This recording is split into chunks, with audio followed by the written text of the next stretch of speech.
there was such a gap in between these films, and I know that there have been conversations over the years about having a fourth film. So I want to know, for you, did you think the third film would be it? And like, at what point did you think that for sure you would do a fourth film? And if there would be a fourth film, were there any specific boxes you wanted to check off or things that you needed to do in this film for you to want to be all in for it? Yeah, the third movie was soft. I thought the first two Beverly Hills Cops were soft. So after we did the third one, I was like, I'm not doing another one unless it's right, unless everything is on paper and it feels good. And I'm always open to doing a sequel to any movie if you can make it make sense to me. Yeah. And so it was like, so I was open to it. But then the scripts just kept not being right, just not having everything that was supposed to be. And I didn't want to make another mediocre one, so we just waited, and it took 30 years to get it right. Yeah, yeah. And one theme I find in this movie is a theme of, fatherhood and parenting. And though Axel and Jane have an estranged relationship, I think one big thing you can take from this film is how the parent-child relationships are always evolving over time. They're always changing. They sometimes don't stay the same, and that could be a good thing, that could be a bad thing, but it's always something that's ever evolving. Did you use any aspects from your own fatherhood journey to be able to apply to some of the things that Axel was going through? No, because I have a amazing relationship with all my kids, but that element that was with the father-daughter working out their relationship thing, that wasn't it. That's the thing that made this script doable. It was like, that's what made it, was like, that's when it clicked. It was like, oh, now we got something. It was like, why is Axel coming to Beverly Hills after after 30 years? Why is he back? Why is he still on the police force? And why is he coming here? And when they explained that, and he's coming there because he's got a daughter who's there, who's in trouble, and they have an estranged relationship. In the movie, on the surface, it's about solving this crime, but in the subplot is that he's working out this stuff with his daughter.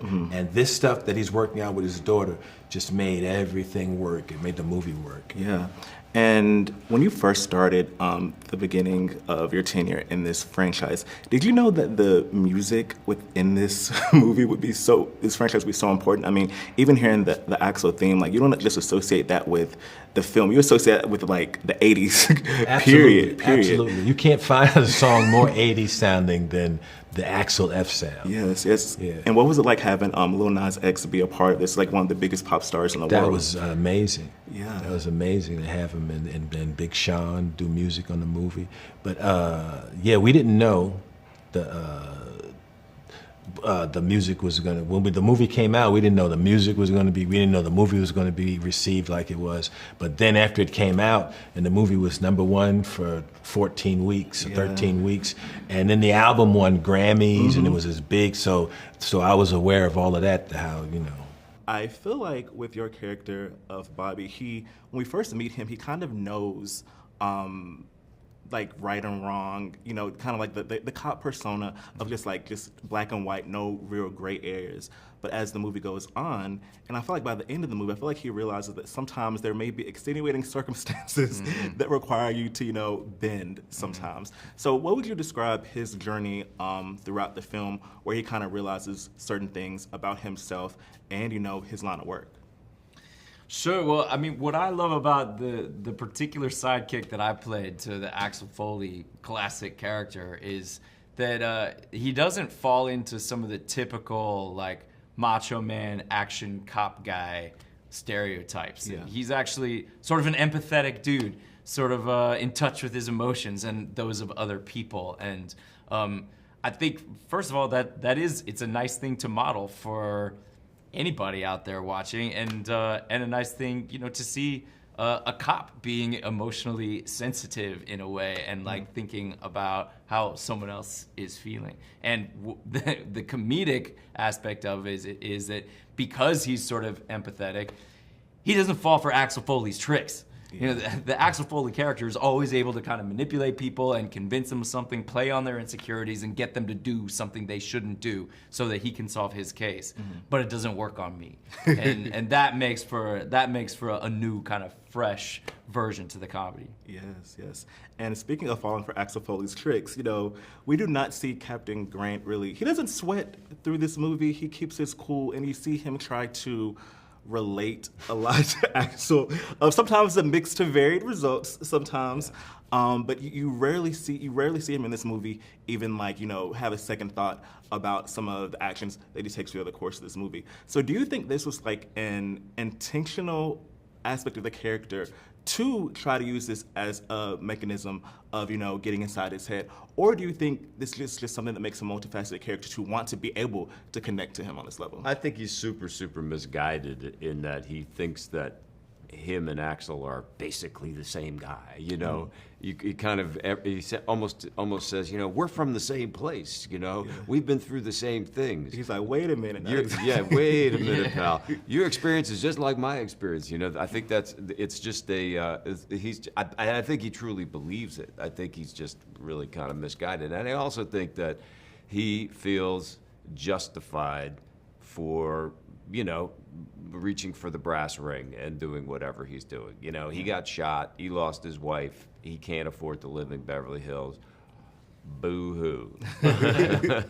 What do you think were the easiest and hardest parts of being able to pick up these on-screen bonds, you know, decades later? Was it easy to slide into, or what were some of the like more difficult aspects of being like, okay, I'm picking up a character that I haven't, you know, dealt with in a while?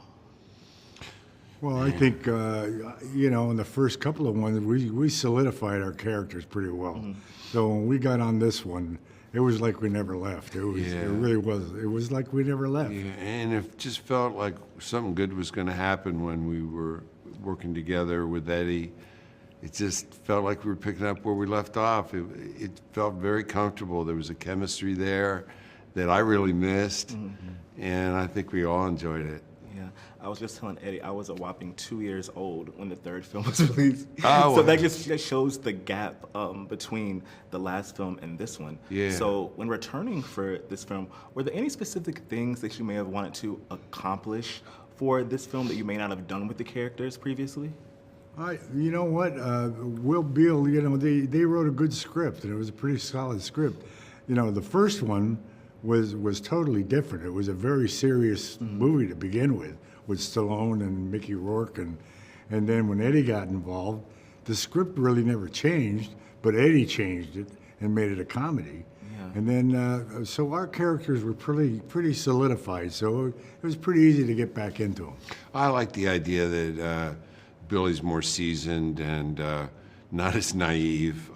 He's still a decent guy, but probably a badass detective. You know, I next time I hope that I rescue Axel and Axel doesn't rescue me. You know, we're gonna keep that in mind. We'll keep that in mind for the fifth film. And also, when thinking about the legacy of this franchise, and when you first stepped into these roles, did you ever think that it would be like this franchise that spans many decades, many films? Like, was it even a thought that it would be as beloved as it is? Yeah, no, we were, like John said, it was a serious movie, and then when Eddie came on, we just, as we went, it turned into a comedy, but those serious aspects were still there, so we were fusing two things together, really, an action movie and a comedy, and at that time, that was a pretty edgy thing. Yeah. So. Yeah. And then it set the stage for more films to be in the action comedy. Yeah, we didn't realize we were creating a genre. We just wanted the movie to work, you know? I mean, when you, as an actor, you go to work and you want to do your best job. Yeah. And I don't think of futures, you know? I'm thinking of the present. I'm thinking of where we are. We got to shoot this film. We hope it's good. And that's it. No, he doesn't think about it. And he just thinks about lunch. He always asks me, what's for lunch? You're like, legacy? No, what we're having for lunch today.